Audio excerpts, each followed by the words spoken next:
My name's James, Head of Enterprise at Transport Exchange Group. Hi everyone, my name's Tristan. I'm the Commercial Director for Business Choice Direct. So James, we've been asked to talk about the state of the market, big topic. So we sort of, I think the guys want us to talk about where it is today versus perhaps 15 years ago. Don't know about you, but when I've been in the industry and ensuring people within transport and logistics for the better part of 20 years now. And I guess the first thing that when I look back on that 20 years is it was very manual back then. There was a lot of physical paperwork being pushed around. And I guess the other thing that stands out to me is how localised a lot of the depots were. My local area is Southampton, and I guess the Southampton depot would have mainly dealt with loads from just Southampton. But these days, where it's all connected sort of UK wide, I'm sure some of the Southampton people are losing work to people from Portsmouth or Winchester or Salisbury, and I'm sure it's happening all over the country. What do you think?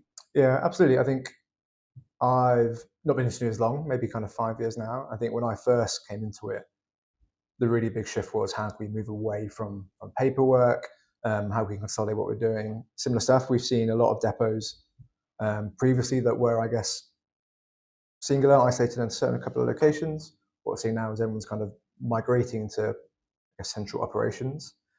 That gives the ability for people to work all across the UK. So now with notifications, kind of tracking, just the use of mobile applications is obviously more and more than it used to be even 5 years ago versus 10 years ago. People can access stuff all across the UK now, which is only driving, I guess, some of the doctrines that we see on our platform, which is pretty interesting. Do you think, and I've met a few of the members over the years working with TEG, do you think that this ability for almost anyone in the country to go for almost any job anywhere in the country, do you think that's contributing towards the competitive nature of pricing? Yeah, absolutely. I think we're seeing more and more people quoting, I guess, on our work on the platform. It's pretty consistent. Obviously, depends on the locations. Obviously, some areas are naturally more than others, but the number of quotes that people are getting on jobs they're posting is kind of gradually ticking up. But when you look at where those quotes are coming from, it's not often people in the area. It's people that are able to maybe advertise that they might be there in 2 days' time, or they can preset where they're going to be. So you can see quotes from drivers geographically that are based all over the place, looking to complete something in certain locations. So I think we see that as well. That's a really interesting point. Again, somebody who doesn't drive every day, and I'm certainly not a professional delivery driver of any kind. But again, comparing it to 15 years ago, I'm sure not many people were booking jobs with their local depot for 2 days' time. You would have turned up at the depot, they would have given you your load, and then you would have gone and delivered it, and then perhaps come back and another one. I guess via the exchange, you can do now exactly that. You can hop a few days ahead, and you can pick off those jobs, which is just going to be making it, I guess, harder to make the margins. Yeah, that were previously not even there, that. Right? Even I guess it's quite easy to plan just 1 or 2 days ahead, because you might know. A lot of drivers, I'm sure, have their week roughly lined up, but we have the ability for people to actually forecast that months in advance. So I think we can advertise it for 2 months and know where you're going to be. So a lot of people have contracts. They have a regular run on a Wednesday and a Friday, whatever it might be. So people are now able to start looking at what work might look like in 3 weeks' time, 4 weeks' time, and actually get some certainty in what the future looks like, which I think is really powerful. Yeah, it's very cool for forward planning, isn't it? And I guess, again, looking back 15 years ago, I know petrol and diesel certainly was a lot cheaper. Vehicles were a lot cheaper. I don't think insurance was necessarily an awful lot cheaper. I think what's happening now, and we'll go on to this later, is that where the world is changing, and we all know that vehicle parts prices are going up and labour cost prices are going up, that is pushing up insurance prices. And the bottom line, actually, and again, better part of 20 years in the insurance industry, I've never seen it like this. And I guess to put it on a way everyone can understand, is motor insurance companies haven't been making money since COVID. Right. And when companies aren't making a profit, there's only one way that's going to go, right? And so that's why we've seen, not just in this industry, but across the board. I mean, we were chatting about our own car insurance prices earlier. They've all gone up. Yeah. Because every company needs to make some element of profit, just like all the members do that are hopefully listening to this podcast. Yeah, and we talk about the volatility of it a little bit. I guess what we hear a lot is, I guess, historically, some of the contracts have been more, I guess, what's called a kind of closed book. So costs are agreed, stuff assigned, the prices remain relatively fixed for however long that contract might be. What we're hearing more and more of is, because the prices are moving around, obviously lots of costs of parts, drivers, everything is kind of on the way up, is a lot of contracts are now moving to what's called an open book. So companies are being very upfront about what their costs are and what margin they're going to make, and that allows, I guess, prices to move around. I guess we see it on our platform now, week by week, prices do change. But I think that's because we're seeing this trickle down of flexibility in pricing between customers, which I think is a good, honest, transparent way of being. So these fixed longer term contracts, we know after a while start to become unprofitable, which is what nobody wants. We want everyone to stay in business. So I think an open book is the way to go, but I think we're starting to see that actually spread now more and more across our market. It sounds to me like, if I was to try and summarize it in my own mind, that the industry is much more interlinked now. Yeah, absolutely. Less paperwork, more digital, right? More people going for more jobs. So it's good, there's more work, but there's also more people with access to them. We've got rising fuel prices. I've already explained that insurance prices are going up. So it sounds like I guess we need to focus the podcast on how people can maybe run the businesses more efficiently and improve that profit margin that way, because we've had a high water. The situation's not going to change that much, is it? It's only going to go one way. Yeah, and alongside that, I think how they can also stand out from the crowd, right, and how they can look more advertising compared to their competitors. We know it's competitive. It's how you can look good compared to everyone else. Yeah. Okay, James. So obviously we've I guess chatted about the fact that it's almost harder and more competitive at the moment out there. So I guess in this section, let's try and talk about I guess how we can help everyone to maximise those margins. One thing I really like that you guys do at TEG is the price index. So I think that'd be a great place to start. Yeah, TEG price index has been really good for us. We launched it, I think, in 2021, and it basically gives a kind of month by month kind of indicator on what price is doing by kind of courier type or by haulage vehicle. I guess what we started to do this year is actually break that down in a bit more detail. So what we typically see is, even you'd expect to see changes in pricing, around bank holiday weekends and kind of seasonal peaks and troughs, which is kind of to be expected. But what we actually see when we look at it is, even in kind of localized kind of specific postcodes, certain regions, there's sometimes like a 8 to 10% swing in pricing, even in a normal week, which if you didn't have the data, you'd have no idea, right? So you could easily be pricing kind of, historically way too high, way too low. And if all the other quotes in the market are pitching you out, you're not going to win work. So what we're trying to do is actually help companies understand that a little better. So what we can now do is give people the ability to make their own lane. So we have postcodes, we have collection deliveries. You can put them into our system and actually find out, either on a monthly basis, weekly, daily. You can actually understand what the market's doing and what kind of the going average rates are for your lanes. That's like the first piece we're trying to do, just actually give more insight into what the data is actually telling us. As opposed to, the index is great, it gives you a good sense and a feel, but actually knowing what's going on is a lot more valuable, we think, and can certainly help people. Yeah, that's cool. That's really cool, actually. Do you think enough people use it? I think it's early days. We have a couple of drivers that have some kind of useful kind of intros into data. So we've had a good amount of traction on our own driver market. So we'll tell people where they're based, what just the outbound price per mile is. It's not perfect because you obviously don't know where that's going. That could be a 50-mile trip, it could be a 10-mile trip. But it gives you a good starting point, and especially if you're new into the market, the hardest thing is just getting going and knowing how to price. So going back to what we said in the first section around, one of the challenges to this modern market is that anyone from anywhere can access a location. Yeah. Flipping it on its head, you can use the index to almost try and find where maybe those areas that maybe aren't directly on your doorstep, but maybe aren't too far away. Again, using my example in Southampton, if I don't like the price index in Southampton, but I do like it in, say, Ringwood, which is 20 minutes up the road. Yeah. Then maybe I can start to use the index in that way, right? Yeah, and even if you're not entirely sure where to go, there's a lot of stuff we're trying to do now that's actually just the supply and demand. So I think last year we had over 2.2 million loads completed on the platform. This year it's looking to be maybe nearer 2.5. That's just the stuff that's completed. What we still see for each load is probably around double the amount of those bookings that are actually just put on the system, that get quoted on. So with all these jobs, we can see what the demand looks like. So if, say, using your Southampton example, maybe in your particular area for that week, there's not that much work. So there's actually quite a lot of supply, right? It's going to be competitive to find that work. Down the road in Bournemouth, for example, there might be a lot of supply, lots of loads, not many quotes on vehicles. It's more likely you might be able to win work. So we can actually start to map areas, hotspots where there's lots of supply, lots of demand, like you can make an informed decision of where to try and look to win more work, or on the flip side, where you can post more work. So for a layman like me, that sounded like 2.5 million loads on the exchange, plus loads more that aren't actually getting picked up, right? Exactly that. There's always unsold work on the platform. We obviously keep an eye on that sold rate. It's a market, we can't control that too much, but there's work that's always not been covered in certain areas that's just waiting to be taken. So I've got family in the southwest, and I know from again chatting to members, there are certain parts of this country where you always struggle to find work. But again, using the index, using that ability to map across the country, it sounds like there's tons of work.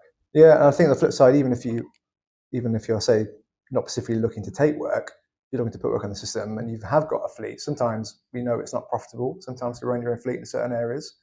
If there's areas where you can see where there's lots of demand for work, don't worry about putting your truck there. Look at the data, work out where's best for you to put your trucks and where's best for you to subcontract. Actually make a profitable decision, as opposed to trying to use your own fleet everywhere, lots of empty runnings. Work out where you can actually pick up those return journeys and make a bit more money. Classic work smart stuff, yeah. Exactly. Yeah, I mean, again, I guess from the insurance angle, it's difficult for us to help in many ways, but I guess the obvious answer is, how do you make your policies cheaper? Yeah.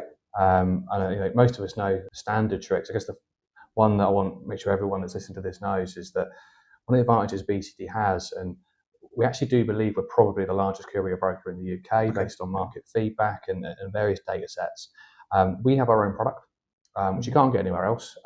We actually price it ourselves, and we work with an insurer on that really, really closely. And because of the way that the exchange operates, and the way it signs drivers up, so what you guys are really hot on, which again 15 years ago probably didn't see so much, is the compliance side of it. Making sure that the person signing up is the person they say they are, they've got good credit, they've got the right insurances, they've got the right vehicles, so that ultimately they're going to do the job well, or they're going to pay the invoice that they need to pay. Because of that, the insurer that backs us in this gives additional discounts to exchange drivers. So when you come to us via the exchange, you get products and discounts you don't get anywhere else. We can also give you other sound advice. So one neat trick these days: put your excess up as high as you can, but purchase an excess protection policy. And what that can quite often do is you might see a 10% reduction in your insurance premium, but the policy itself, to top it back up again, only costs about 50 quid. So you might end up with a decent 3-figure saving there. It's definitely little ways that we can help your business, help these guys' businesses, just by talking to us. But come through the exchange, and then you qualify for that additional discount, because we have to be able to prove you come from the exchange to qualify it. So that's the key bit. But I think you've touched it. It's all about all these little margins where you can find savings. If you can find 3 or 4 things that make a difference, it all adds up. And at the end of the day, you just said that could be a free kind of 3-figure saving. Oh, easily. I guess what's the phrase I'm hearing a lot in sport these days? Marginal gains. Yeah, absolutely. So James, you mentioned this at the start actually, around, it's not just about those marginal gains we were just talking about, but making yourself stand out so that I guess you pick up more work and more contracts than your competition. What's your recommendations? I think we touched on it right at the start, that just technology in general is becoming more and more an important factor, I guess, in how people operate. I think what we're hearing is, and it's the same regardless of the size of your business, that fundamentally giving a good level of service to your customer is, like, you can't put a price on that, and that's fundamentally what will let people keep on trading and being successful. We've historically always had, from the larger businesses, look to integrate their TMS systems, their telematics, but we're starting to see that now trickle down. So even some of the smaller SME businesses, some of our kind of really small fleets, owner-driver packages, subscription companies, they're also looking to do the same thing. And it's that kind of shift that we're seeing in people wanting to provide a good service. So from kind of to your customer's point of view, that's always having your tracking on. People want to know geographically where you are, where you're completing that delivery. You've got your status updates. Are you on your way? Have you delivered it? Are you at collection? All these things our customers want to know. Your customers want to know that. I think if you kind of aren't keeping up with that, it's probably quite easy to get left behind at the moment. Yeah, you're right. I mean, we're actually developing some products which we'll be working with you on along the way, both for owner drivers and for fleets. And I guess the one that stands out to me is, there's also the customers, the people that you're delivering to. But if you're trying to tender for work to, say, a bigger company, let's say it is a small contract to work for deliver some stuff for some bakeries, they're going to want to know that you've got the right insurances, and they're going to want to know quickly, and they're going to want to see it. see it nice and succinctly. So obviously we already work with you guys today to upload insurance documents into TEG to make sure that it's all in place. One of the ways that we can really help everyone is our recently launched client portal. So everybody who's a BCD client these days, they get access to the portal. It gives you instant access to your documents. So you don't have to phone us up anymore for us to send the documents out. So if you're trying to win a contract, maybe you've got a customer that's asking to see your documents, you can log straight into the portal. There's your documents, and you can present them, and off you go. Long term, a lot of the members will be Aware Trusted. The idea is that we'll integrate fully with that, which would be really, really cool. Because you always get to that point where you've got that kind of one point of validation, and then everyone will be able to see that you are, a legit, compliant, on the ball business. And that applies to owner drivers, that applies to freight forwarders, that applies to fleets. Everybody can get access to that. And I think you're the one that stands out, listening to you talk and actually listening to some of our clients and seeing some of the claims and some of the issues that they're having. To give great service, particularly if you're running a fleet, you've got to have the best drivers. You've got to manage your drivers in the best way. And what I mean by that, first and foremost, is checking them up front. Unfortunately, I've seen some cases recently where people haven't been checking their drivers. So they might have a policy that says anyone over the age of, let's say, 21 can drive the policy, but they can't have any more than 6 points on their license. We've had cases where people haven't been checking that. So perhaps they might get a 20-year-old with 9 points on the license who does like to crash a bit. Now, unfortunately, if you have a crash and a delivery gets delayed, that has an impact on your business because your customer's going to be unhappy. It's going to damage your van, which doesn't look great, which doesn't make you stand out from the competition, right? And it's going to cost you. The worst thing, though, is because they weren't checking their driver properly, basically the driver was uninsured because they had too many points on the license.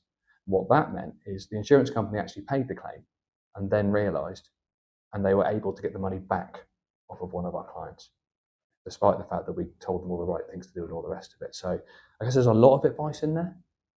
But if you're running a fleet, absolutely check those drivers, because if they're out there driving your vehicles with your brand on the side of the road, and you're put on telematics, you being able to see them and making sure they're the right people behind the wheel is going to have a massive impact on you. And get it right, you're going to stand out. Yeah, I think we always know the industry's always been collaborative, but it's now at the point where you need to make it quick and easy to be collaborative. And I think if you don't have everything all in one place, whether that's digitally or a bit more old school, just all your documents in a folder at home, if you don't have that information ready to share quickly, again, I think you're going to get left behind, because we're seeing more and more businesses are making it seamless to get that information across.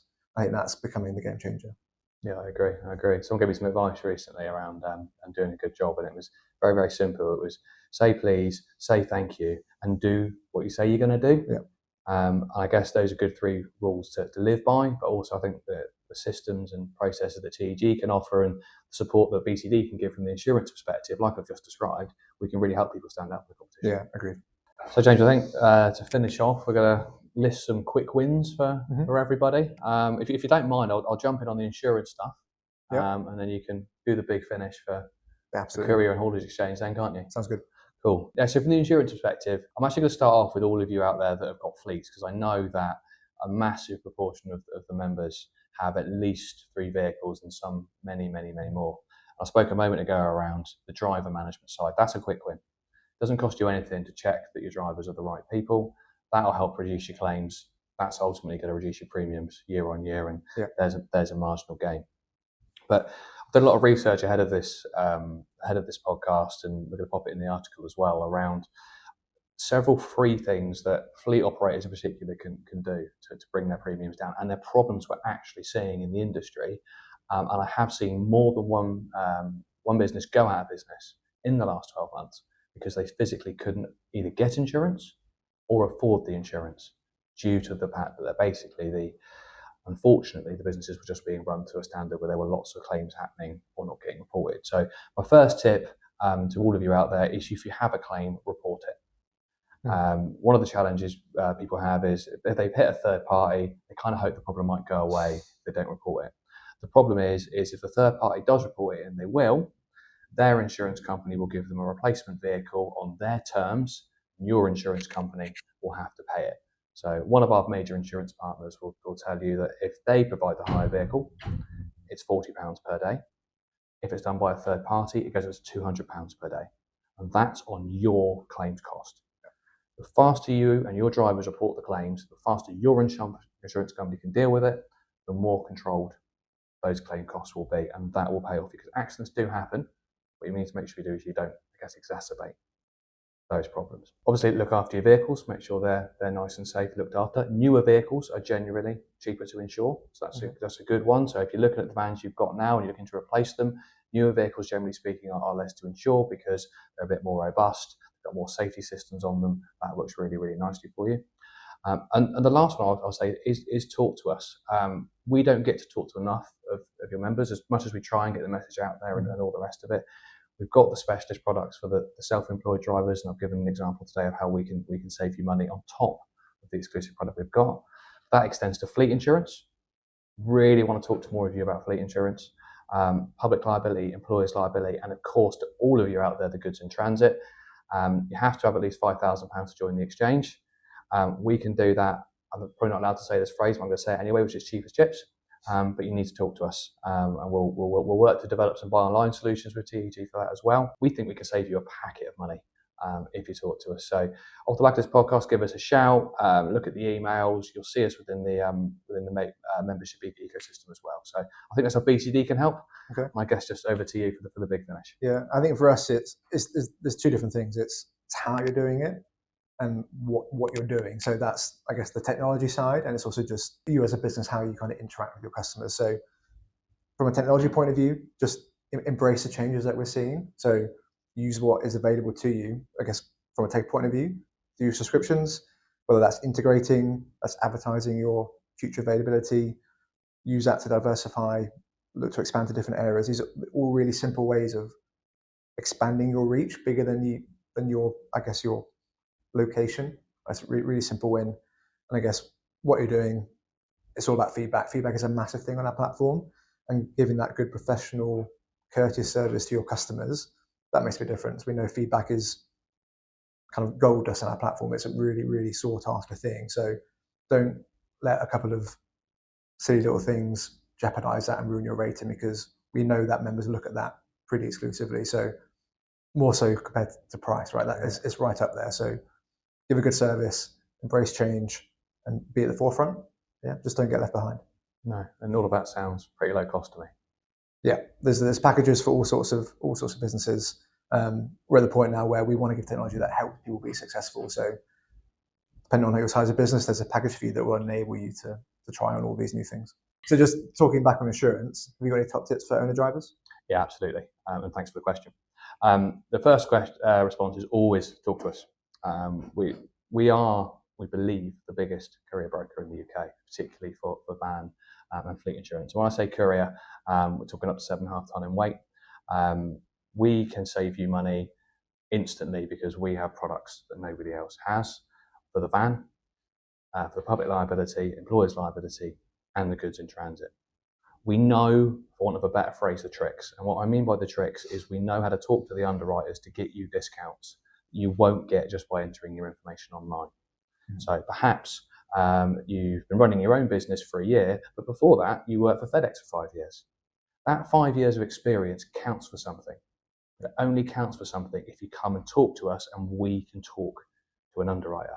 If you go onto a price comparison website, you don't get that. You don't get that message. And I can give you a million examples, I won't because you'll get bored, of how we can deploy that across all of the different insurances we do. So for owner drivers, my top tip to save money on insurance is to pick up the phone and talk to us. Yeah. So staying on insurance, any top tips for small fleets? Small and large fleets, to be honest, James. So, I mean, small fleets, just so everyone knows, is generally starts from 3 vehicles. I think once you get over kind of 15, you're generally considered by the insurance market to starting to move towards that larger sector. Mm-hmm. Top tips. The top tip is always to pick up the phone and talk to us, because we can give you loads of information on how to save money on your fleet. Because of who we are, and like I've said multiple times, the fact that we believe we're the largest courier broker in the UK, we do have access to products and insurers that the average broker on the street simply doesn't have, and certainly products you'll never find online. The majority of the products for fleet are not available online at all, so you need to come and talk to specialists like us. My top tips to all of you running fleets today: Check your drivers, making sure that they've got the right licenses, they haven't got too many points. Check your policy. You're probably not allowed to have so many points per driver, so make sure you go and check that. Report your claims. Some of our clients, we've seen claims reporting times of 20 to 30 days. That's a long time to go without an unreported claim. You might think that you're going to get away with it, but the reality is the third party often does claim it. And one of the really cool tip I want to give everyone is I've seen something put in place actually via community car clubs called Car Guardians. What they do is either once a day or once a week, they check the van or the car. Bit of a walk around. Are there any dents? Are there any knocks that might give away that one of your drivers has perhaps had a little crash, and because he doesn't want to get in trouble or she doesn't want to get in trouble, maybe not told you about it? That could be the sign of unreported claim. You doing that little free check could actually save you a fortune, because the faster you report your claims, the lower the cost of those claims comes. And then when you come to talk to us about either joining BCD or renewing BCD, we're in the best possible position to save you money. And we were talking about marginal gains earlier in the podcast. That marginal gain could actually be quite considerable. Imagine you've got 20 vehicles and you could save 10% at least. It's so simple. Absolutely. And for, I guess, freight forwarders, whether they're new to the market or existing, any top tips for those guys? Yeah, I mean, freight forwarder insurance is, compared to the owner drivers and compared to, I guess, the vehicle insurance, thankfully, isn't that expensive. But perhaps more than anything, maybe some of the freight forwarders don't have the insurance at all. Maybe they feel that the party at either end will pick it up. Ultimately, if you're responsible for getting a quite expensive item, so I spoke to a member at the recent members event who had transported, what they told me was a box worth £1 million between the south to Scotland. And they were a freight forwarding business. And I just asked the question, I'm an insurance guy, I'm going to ask these questions. What would have happened if it got lost? And there was a moment. And this individual, panic. Well, possibly mild panic. They did have some insurance, but it only went up to £20,000. Now, £1 million is definitely coverable. But if they picked up the phone and spoken to their broker, hopefully they'd have got any help. They got some help. They certainly would have got it from BCD. So if you are a freight forwarder and you are arranging something to go from A to B, and it could be anything with these guys, right? It could be some parcels, it could be cars, it could be, I don't know, weapons. We've seen it. Pick up the phone, talk to us, whether it's a cheap and cheerful simple goods in transit policy, or whether it's a one-off large expensive item from A to B, we can sort that for you as well. So pick up the phone and talk to us. Sounds good.